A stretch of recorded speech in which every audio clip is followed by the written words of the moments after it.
Ikhwan fillah rahimakumullah. Jadi pertemuan yang kita telah sepakati bersama bahwa setiap akhir bulan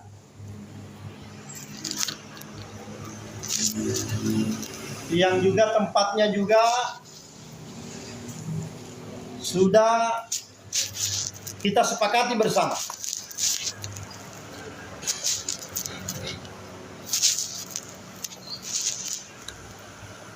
Ini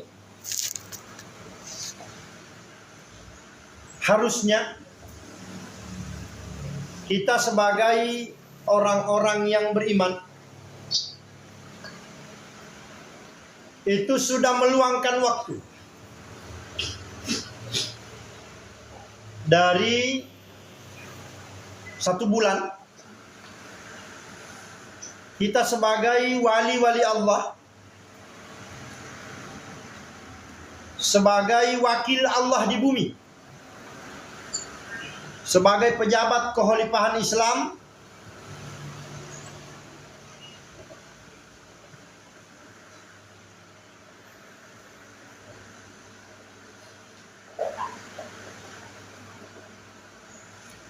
itu sudah sepantasnya untuk mempersiapkan jauh-jauh hari bahwa kita ini yang diamanahi oleh Allah Subhanahu wa taala mengemban misi untuk mengurus umat dan sekaligus menyampaikan amanah, sekaligus kita mengurus dan sekaligus kita menyampaikan amanah kepada manusia secara umum. Maka tentunya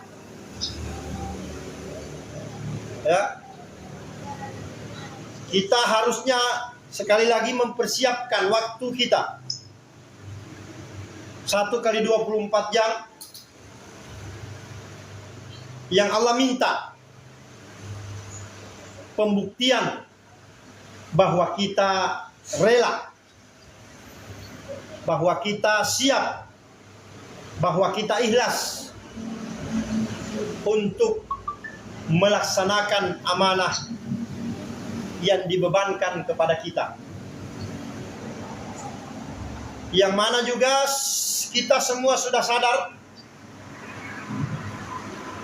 berikrar bahwa saya siap melaksanakan amanah yang dibebankan kepada saya dalam khilafatul muslimin ini atau dalam kekhalifahan Islam. Ya, saya kemarin sempat tanyakan sama khalifah, kenapa kok ini pertanyaan dari orang-orang jahil ini, kenapa kok khilafatul muslimin?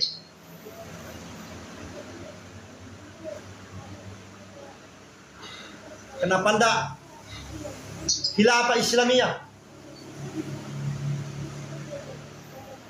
Jadi sebenarnya itu kata khalifah, wadah bersatu itu adalah khilafah. Titik sudah.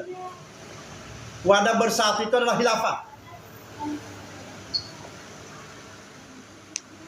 Karena sistem yang ada hanya nubuah khilafah. Nubuah khilafah. Kenapa khilafatul muslimin? Itu maksudnya itu khalifahnya harus muslimin. Harus muslim. Jadi tidak bisa khalifahnya itu kafirin. Itu tidak bisa.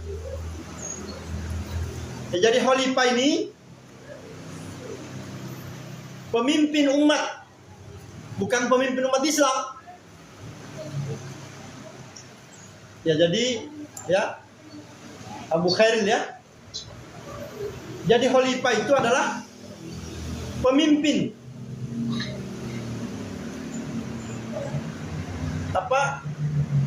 pemimpin seluruh makhluk. Ya Ustaz Saifuddin ya. Bukan cuman pemimpin manusia saja, tapi khalifah itu adalah wakil Allah di bumi yang memang Allah ciptakan. Wa idza qala rabbuka lil malaikati inni ja'ilun fil ardi khalifah. Ketika Allah berfirman bahwa aku hendak menjadikan khalifah untuk menjadi pengatur bumi.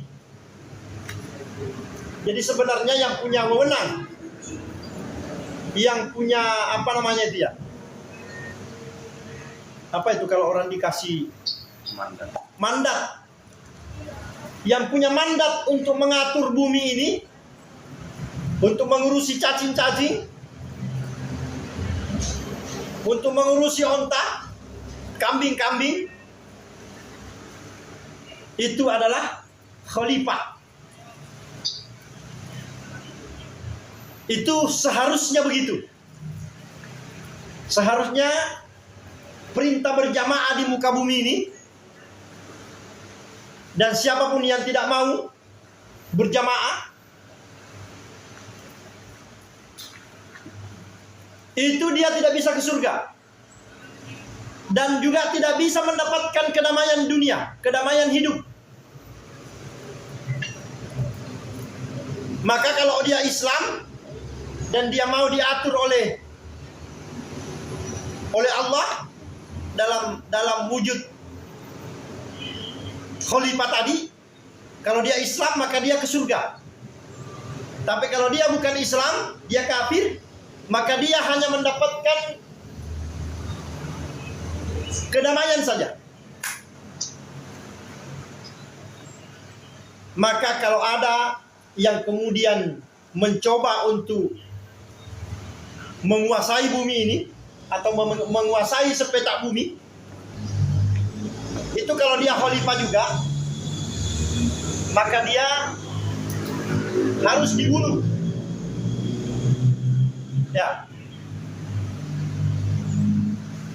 Ini kedengarannya keras ini. Ya, itu kan kalau orang diperangi kan dibunuh, Ustaz. Nah, kalau nyerah kan nggak jadi dibunuh. Kalau nyerah nggak jadi dibunuh. Oh gitu. Oh ya betul. Jadi yang berhak untuk menguasai bumi ini, yang diberi mandat oleh Allah Subhanahu wa taala berdasarkan surah An-Nisa ayat 59. Ini live ini ya. Bagus. Jadi seluruh ahli-ahli kitab, seluruh orang-orang salah pikir, ini didengar ini baik-baik. Bahwa yang punya mandat, yang punya wewenang, yang punya kapasitas untuk mengurus bumi ini, itu hanya khalifah Amirul Mukminin. Karena khalifah itu adalah wakil bumi, wakil Allah, wakil Allah di bumi untuk mengurus manusia dan jin. Ya Ustaz, jin juga ya. Untuk mengurus manusia dan jin, mengurus dari cacing sampai onta. Maka pantaslah kemudian Khalifah Abdul Qadir Hasan Baraja mengatakan bahwa seandainya bukan karena aturan Allah yang kita mau terapkan, seandainya bukan karena tuntutan untuk menerapkan hukum Allah, maka lebih baik kita kalah saja daripada menang. Kenapa? Kalau kita menang, itu kalau ada cacing yang kepleset, ada kuda yang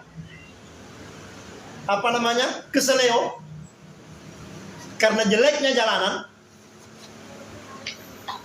maka yang dimintakan pertanggungan jawab untuk memperbaiki jalanannya adalah Khalifah Amirul Mukminin.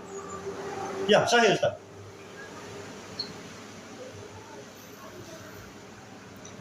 Jadi ketika ada kemudian orang yang diberi yang mencoba untuk mengambil kekuasaan khalifah, dan dia khalifah juga, dia juga ingin menerapkan ajaran Allah, dia cuma keluar dari khalifah yang ada, itu wajib diperangi. Ini mudah-mudahan ini, kalau bisa ini bukan cuma sampai di Jokowi, bukan cuma sampai di di siapa namanya rajanya Malaysia itu? Hah? Siapa? Mahathir. Perdana Menteri. Bukan cuma sampai di Mahathir, Perdana Menteri ya, Malaysia, tapi ini mudah-mudahan sampai ke pimpinan yang ada di Afrika sana. Yang kalau di sini pagi, di sana dia maghrib. Bahwa jangankan dia menjabat sebagai khalifah untuk menolak kekhalifahan, dia khalifah untuk menolak kekhalifahan yang ada ini, yang sudah ada, yang lebih dulu, maka itu wajib diperangi sampai dia kembali kepada kekhalifahan yang satu saja. Tapi kalau yang mencoba untuk mencaplok bumi ini, dia bukan khalifah, dan dia mencoba untuk membuat undang-undang dalam mengatur pemerintahannya, maka itu 100% atau 1000% itu dipastikan bahwa dia itu adalah taghut, wakilnya setan di bumi ini untuk menolak tegaknya ajaran Allah Subhanahu wa taala. So hendak ini Ustaz. Hah? Iya. So. Kalau ada ulama di depan kita ini ya, ini harus ditanya dulu ini. Ini ada dua ini ulama di dalam online ini. Ulama dari Al-Banjari dengan ulama dari Al-Bugisi. Ini insya Allah ini harus dipahami ini, bahwa kalau mau selamat akhirat, kalau mau berkah, mau damai, mau sejahtera di bumi ini, maka tidak ada solusi lain. Kita harus bertakwa kepada Allah dengan cara taat kepada pemimpin atau khalifah Amirul Mukminin, untuk kita rela, siap, ikhlas diatur yang dengan aturan yang datang dari Allah Subhanahu wa taala. Itulah cara untuk mendapatkan surganya Allah di akhirat dan keberkahan di bumi. Ini harus didengarkan oleh seluruh manusia, bahwa kalau cuma sholatmu yang kamu andalkan, cuma puasamu yang kamu andalkan, cuma hajimu yang kamu andalkan, itu Al-Quran tidak perlu setebal itu. Apakah itu Quran dianggap main-main? Nah, 114 surah, 6.236 ayat. Apakah itu Allah dianggap bercanda menurunkan Al-Quran hanya untuk dibaca-baca, didiskusikan, dirapatkan, dimusyawarahkan, habis itu pulang ke rumah masing-masing? Ketahuilah bahwa Allah menurunkan Al-Quran itu bukan main-main. Orang yang mereka menerima Al-Quran tapi menolak memberlakukan Al-Quran, itu mereka seperti keledai. Mereka diumpamakan oleh Allah seperti keledai yang membawa kitab. Rasul datang untuk menerangkan Al-Quran, itu bukan main-main. Sekarang ini di mana-mana orang lagi memperingati kelahiran Rasul menghargai Rasul, mencintai Rasul dengan cinta yang tidak jelas. Mumpung kita masih bisa ngomong ini. Karena kalau nanti sudah Allah ambil kita, ya kita sih harap ada yang melanjutkan omongan ini. Ya. Tapi kita mumpung hidup, ini harus diomong. Bahwa Rasul diutus oleh Allah Subhanahu wa taala itu ke muka bumi ini untuk menerangkan bahwa apa yang datang dari Rasul, ambillah. Laksanakanlah yang diperintahkannya, ajaran-ajarannya, hukum-hukumnya, cara berkeluarganya, cara berdagangnya, cara mengatur negerinya. Kalau Allah dan Rasulnya luput, sebagaimana ucapan Mahfud MD, bahwa tidak semua ada di Quran. Kalau luput dari Allah dan Rasulnya, maka berikan wewenang itu kepada Khalifah Amirul Mukminin beserta dengan wazir-wazirnya yang insya Allah mereka dekat kepada Allah untuk menentukan hukum-hukumnya. Maka itulah yang menyebabkan bahwa atiullah wa atiur rasul wa ulil amri minkum. Itulah isi dari 114 surah. Itulah rangkumannya. Ya, bahwa kalau ingin mengetahui apa itu isinya Quran, apa itu kesimpulan Al-Quran, maka taati Allah, taati Rasul, mutlak. Baik setuju atau tidak setuju, baik terpaksa atau sukarela. Dan taati Khalifah Amirul Mukminin sepanjang perintahnya tidak bertentangan dengan Allah. Sebagaimana hadis Rasulullah, la ta'ata li mahluki bi maksiatil khaliq. Tidak ada ketaatan kepada makhluk, kepada khalifah dalam rangka bermaksiat kepada Allah. Tapi kalau tidak bermaksiat kepada Allah, wajib taat. Karena ketaatan kepada Khalifah Amirul Mukminin itu bukti bahwa kita beriman kepada Rasul dan beriman kepada Allah. Dan itulah kunci dari rahmat Allah, dari ridho Allah. Kunci surganya Allah Subhanahu wa taala ada di dalam ketaatan kepada Khalifah Amirul Mukminin.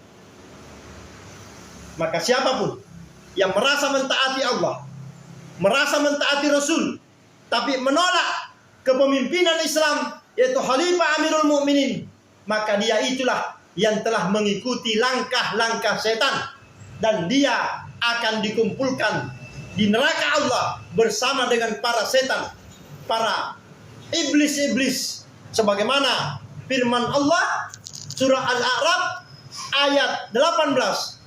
Qala khruj minha mad'uman madhura laman tabi'aka minhum la amla anna jahannama minkum ajmain. Semuanya akan dikumpulkan di neraka jahanam. Siapa mereka? Yang mereka menolak, ya, menolak taat kepada khalifah, baik itu khalifahnya berkuasa atau tidak berkuasa.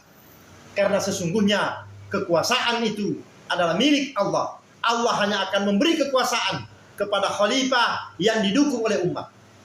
Kalau umat tidak mendukung, maka mustahil khalifah yang ada akan berkuasa. Karena kekuasaan itu ketika Allah sudah beri, dan Allah akan memberikan ketika umat Islamnya mendukung kepemimpinan Islam. Baik saudara yang dimuliakan Allah, kembali lagi bahwa kita sebagai wali-wali Allah, wakil-wakil Allah, wazir-wazir dari kekhalifahan Islam, sepantasnya meluangkan waktu kita. Ketika sudah waktunya pelaporan 1 kali 24 jam, kita harus talak 3 dengan dunia. Siap? Ya. Itu bukti. Ya Allah, catatlah kami, ya Allah, bahwa kami ini hamba-hambamu. Kami ingin membuktikan bahwa kami benar-benar hambamu. Kami benar-benar umat Rasulullah sallallahu alaihi wasallam. Kami rela untuk memperjuangkan din ini, dan catat hari ini kami akan meluangkan waktu kami ketika waktunya untuk mengurus din ini. Maka 1 bulan, 1 kali 24 jam kami akan wakafkan diri kami untuk mengurus agamamu ya Allah. Mudahkan kami, bimbing kami, rahmati kami untuk melaksanakan kewajiban kami, dan catat kami sebagai wali-walimu ya Allah, dan tempatkan kami di surga yang tertinggi bersama dengan para rasulmu ya Allah, para sahabat-sahabat nabimu yang mereka juga dulu mengurus alam ini. Dan sebagaimana kemudahan yang kau berikan kepada mereka, maka berikan juga kemudahan kepada kami. Sebagaimana rasa berat yang telah kau berikan kepada mereka, ya Allah, jangan engkau bebankan berat itu seperti yang telah engkau berikan ke sana. Jangan, cukup ke mereka saja. Kami berikan beban yang kami sanggup saja, karena kami ini lemah ya Allah. La haula wala quwata illa billah. Tanpa pertolonganmu, jangankan untuk mengurus diri Allah, mengurus diri kami saja kami tidak mampu.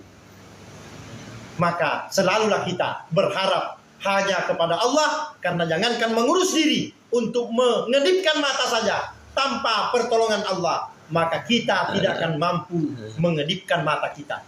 Daun tidak akan mampu jatuh ke bumi kecuali dengan izin dari Allah Subhanahu wa taala. Demikian, hadanallahu wa iyyakum. Subhanakallahumma wa bihamdika asyhadu an la ilaha illa anta astaghfiruka wa atubu ilaik. Assalamualaikum warahmatullahi wabarakatuh. Baik, demikian saudara yang dimuliakan Allah.